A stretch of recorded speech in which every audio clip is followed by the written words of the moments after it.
I want to come back to your words, across-the-board cuts. I want to talk about numbers for Kentucky, if we might, right now. I've got actually printout here that's very informative that shows me exactly how much federal money has been spent in Kentucky. And I want to go through some of these to see if you're willing to do the sort of 25% cut that we would need to balance the budget.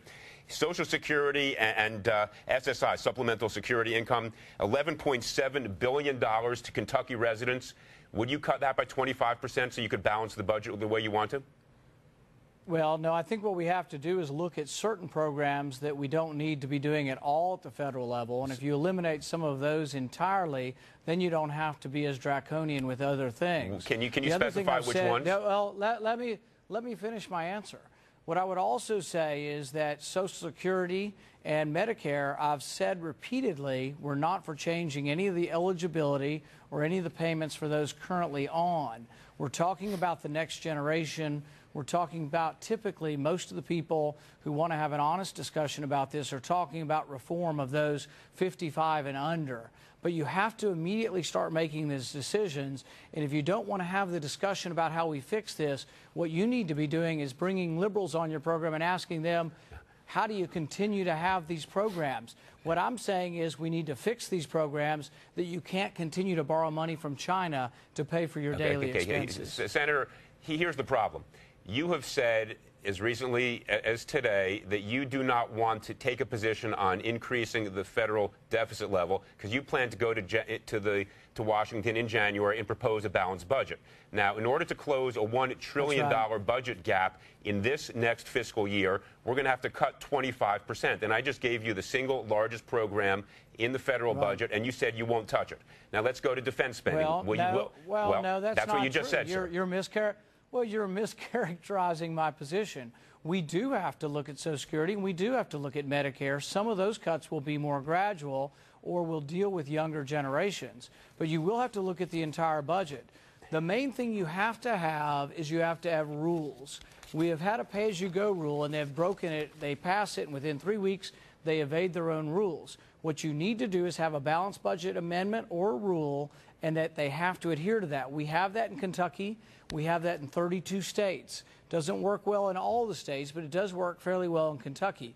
You force the legislators to make difficult decisions. So much of this is about the process as it is about the particulars. The second thing you do is you have to come up with a compromise.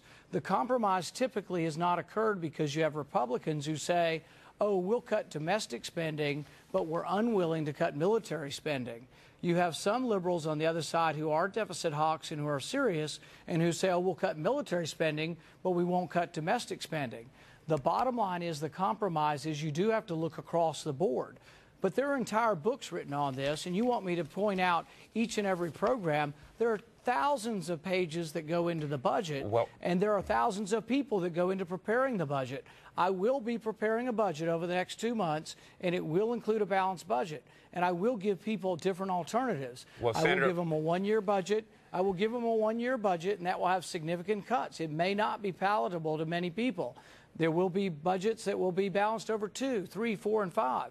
But the thing is what we cannot do is simply put our head in the sand and keep doing what we've been doing. Senator, if I can tell you, you're learning one thing very well, but even before you get to Washington, which is how to filibuster. But what I plan to do is go through and ask you a few questions, specific programs, the biggest ones, federal dollars into Kentucky, to see if you right now are willing or not to be true to what you ran on, which is a balanced budget. Now, let's go to the next program. Let's go to the next program. Let me explain to you what I am for. If you want to ask questions, let me answer the question. No, I haven't asked the question yet, sir. I want to ask you about a program, and then we will see if you want to cut it. My answer to the question is that nothing is off limits. Well, then nothing is off limits, and we will. Let me finish. The other thing is that we will look at each individual program, and we will do a stepwise process to this. We will say, can it be downsized? Can it be privatized? Can it be eliminated? Or can we not look at this program at all because it's too important that it can't be cut? So we will look at this in a stepwise fashion, and we will look at everything within the budget, and we will make those determinations. But I'm not prepared to look at all 1,000 different categories and tell you exactly what we will cut from each one, other than to tell you that I'm serious about doing this, and I will introduce a budget, and we'll be happy to come back on in January if you want to go into each individual item. But I think it's impossible to go through each individual item of the budget and tell you exactly what percentage and what we will cut at this juncture. Well, look, the good news is we have loads of time right now, and you haven't given us a single cut yet, and we're not going to go through 1,000, but we're going to continue through some of these bigger programs. Senator, I let you finish. Senator, I let you finish, sir. $1 trillion from Obamacare. We'll cut $1 trillion by repealing Obamacare. It's a $1.2 trillion program. Okay, how about the TARP funds? Sir. A couple $100 billion in TARP funds. Why don't we send those back? How about the unused stimulus funds? A couple $100 billion. Why don't we send those back? Sir, the Obamacare that you love to malign, according to the Congressional Budget Office that you have been referring to, will save over $1 trillion over the next 10 years.